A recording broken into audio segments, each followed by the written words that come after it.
Biafra. This is Biafra Liberation Army Network coming to you again. Please do subscribe, like, share, and comment. Come again with another interesting information. After much hiring of mercenaries to come and kill Biafrans in the name of Nigerian Army and Nigerian police, Woto-Woto is always the code that cannot change. It is Chukwukika Abiyamọ and our Prime Minister that gave us that code. And the men on ground, we must give them the accolade. Bam, bam, bam, they are trying. They are trying because how our enemy thought it is not how it's going. It is rather how we thought this thing, that is how it's going. And we must have to return glory, honor to Chukwukika Abiyamọ because he is awesome in our struggle. Biafra is key, and Biafra is our goal. And definitely we are winning. So I want to join you to our Prime Minister's discussion concerning this. Thank you. That the time has come. You will no longer force us with the barrel of the gun to remain in Nigeria. Nigeria can never ever defeat Biafra the second time. Mark my word.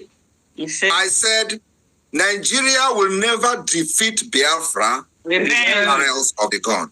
And this time around, the union can no longer stand by force by the barrels of the gun. Yes, sir. Yeah. And the reason why this particular town hall meeting is taking place is so that Biafrans in those countries we are visiting today, we are in the United Kingdom, for them to understand that the freedom of Biafra is here.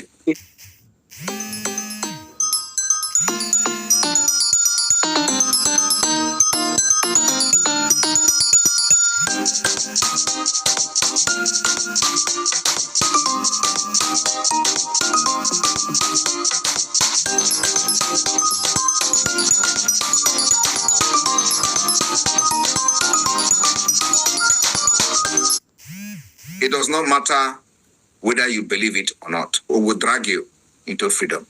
Because many of the people who are not supporting now are people that ordinarily in a working society, your right to make decisions will be deprived from you and legal guidance will be assigned to you. Because many of you are brain dead, and that is a fact. If you cannot support your own freedom at this point, with what is going on in Nigeria, it means you are not capable, you are not mentally fit, you are not fit physically and otherwise to make decisions concerning your future. And that is exactly the way it is.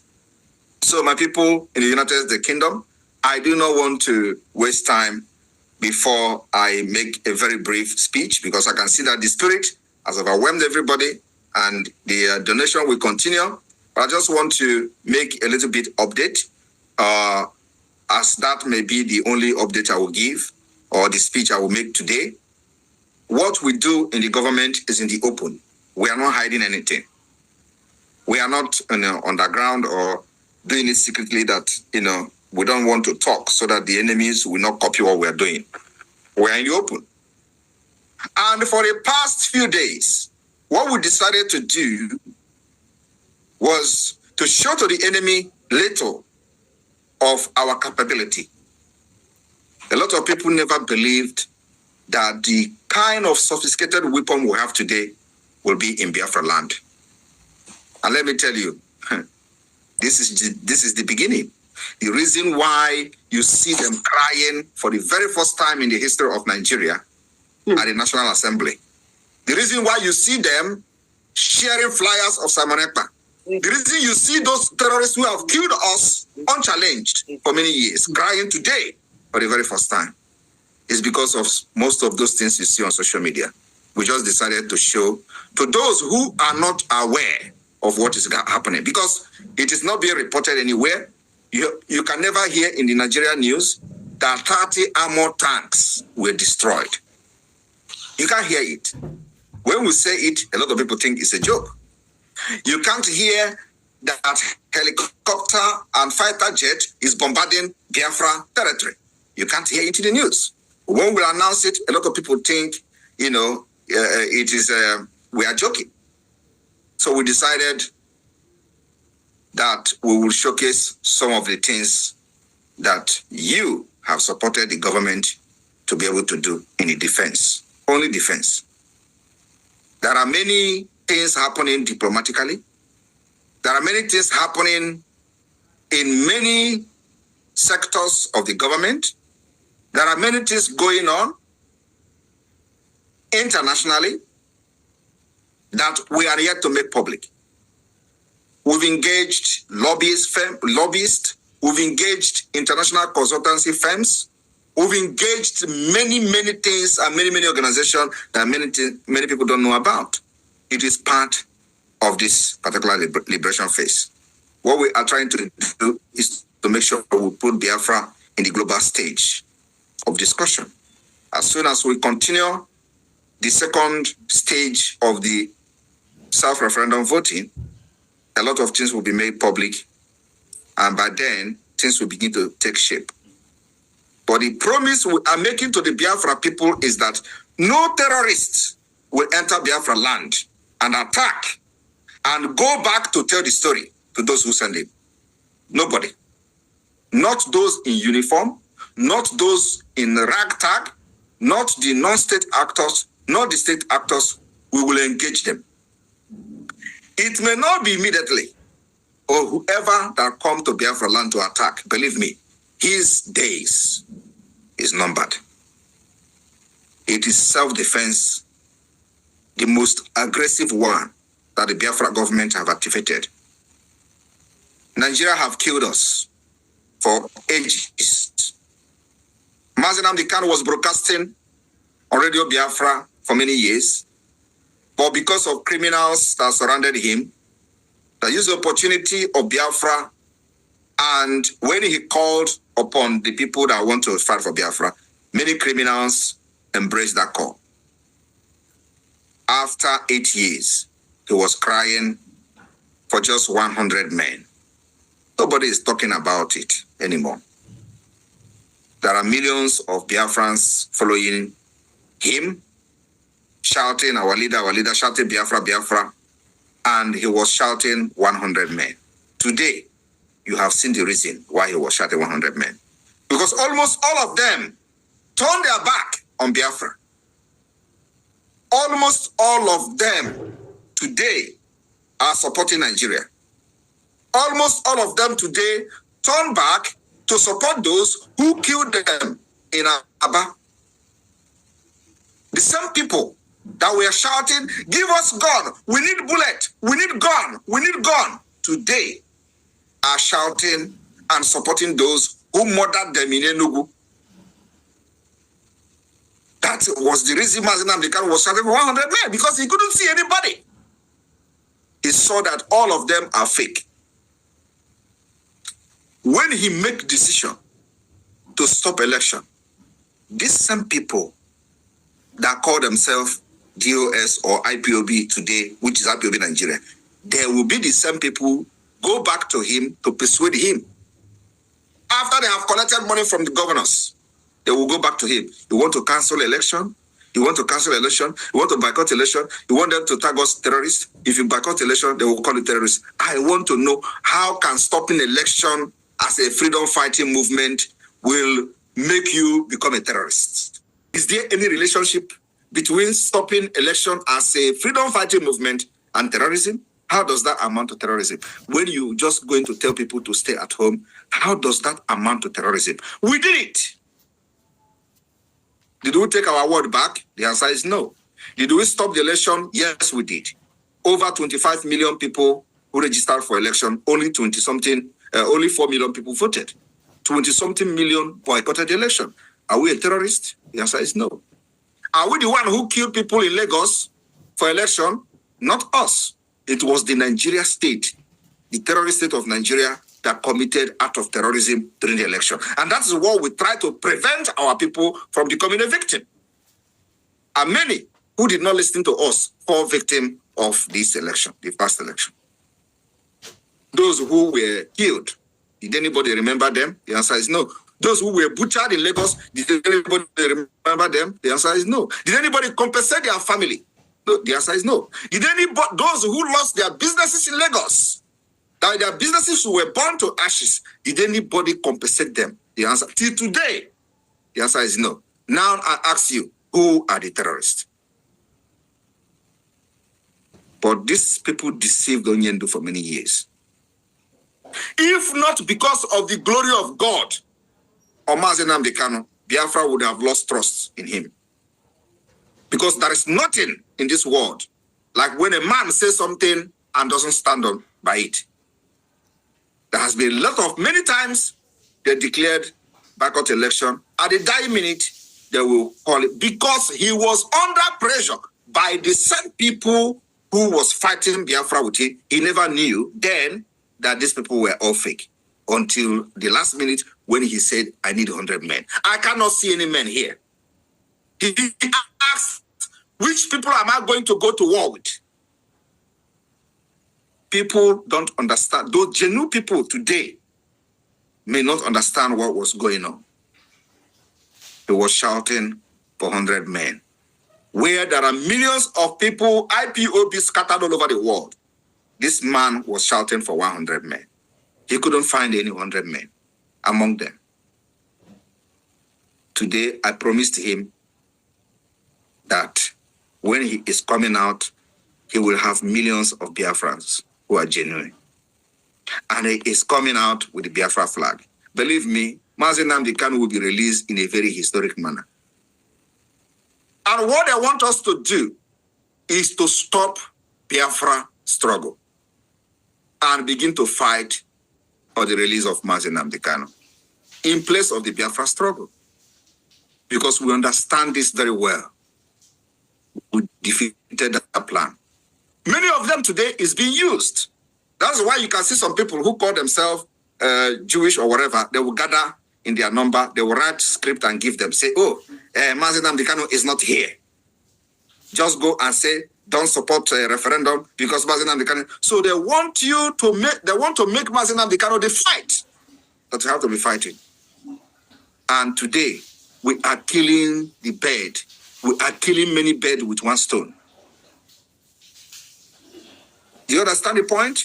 As they hold him, we have proven to them that holding him will never stop Biafra. We also prove to them that holding him will become the most expensive thing. Mazi Nnamdi Kanu has become the most expensive commodity under the Nigeria state. The more they hold him, the more expensive it becomes. The more they detain him, the more we will make Nigeria feel the pain of the crime of international kidnapping.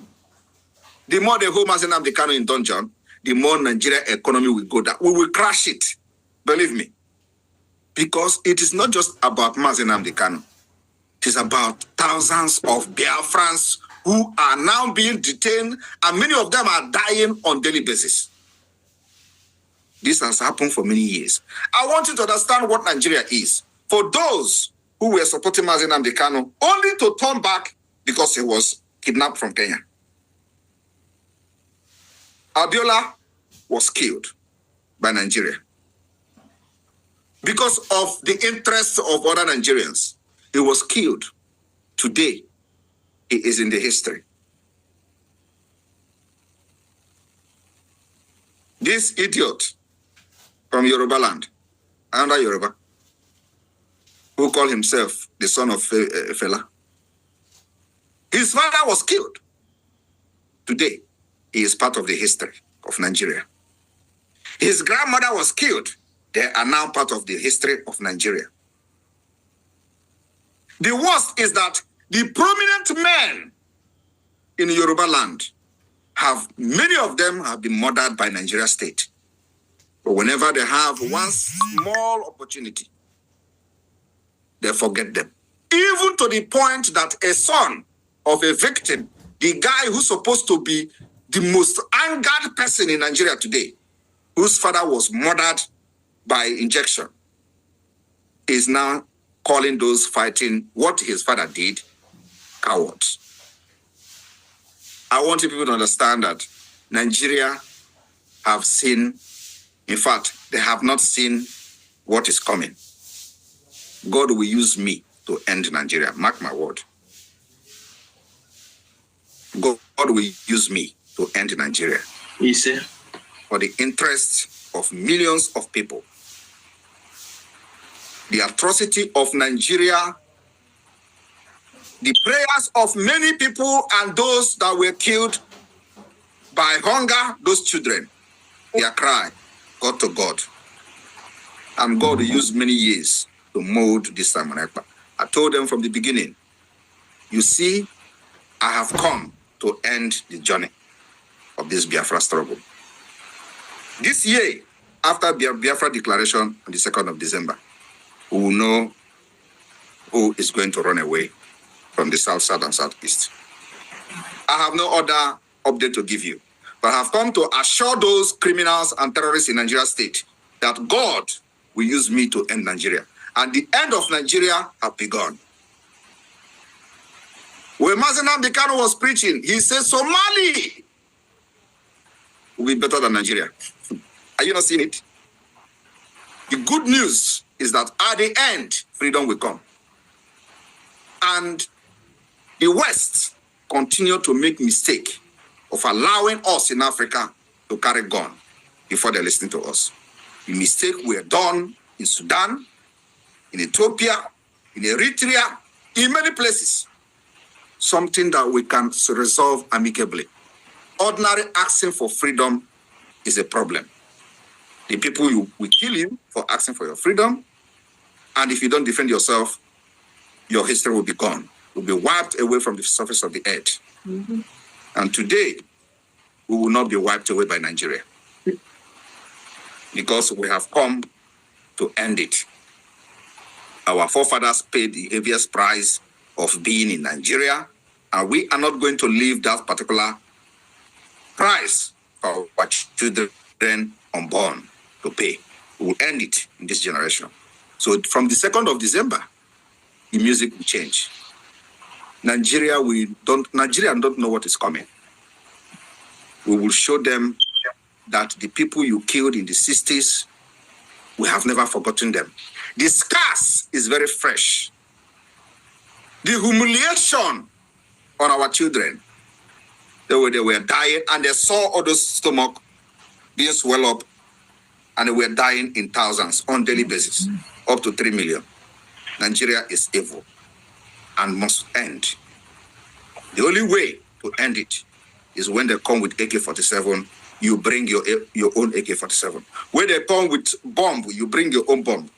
Mm-hmm. It is fire for fire, gun for gun, until the world will listen to us. Mm-hmm. And that listening to us, they have ignored us for many years. Mm-hmm. This year will be the day, the year that the Biafra and our own cry will ring a bell to the highest level. Mm-hmm. Thank you, Biafrans in UK. Let me promise one thing. Any place I go, I always promise. And I want to fulfill that promise whenever. So the promise I'm making to the United Kingdom today, Biafrans in the United Kingdom, is that when I was in the US a few weeks ago, last week, I promised them that the satellite radio and all that will be, and the TV will be on air. And today we have the satellite TV, we have the satellite radio, and what I promise and what I'm still promising here is that we will start. Now we have tested the radio and it is working in Ebonyi State. We are going to start from the coastal Biafra to the hinterland. We already have some transmitters in the hinterland. So Akwa Ibom State, the former Akwa Ibom State, in the next 2 weeks, will have Voice of Biafra satellite radio all over Akwa Ibom. That's my promise. In the next 2 weeks, we are going to have them in Akwa Ibom, and from there, spread to Iguacha, spread to Bayelsa, spread to all the coastal delta before we come to the hinterland. That is the promise I'm making to you, but it starts in the next 2 weeks from today. Thank you.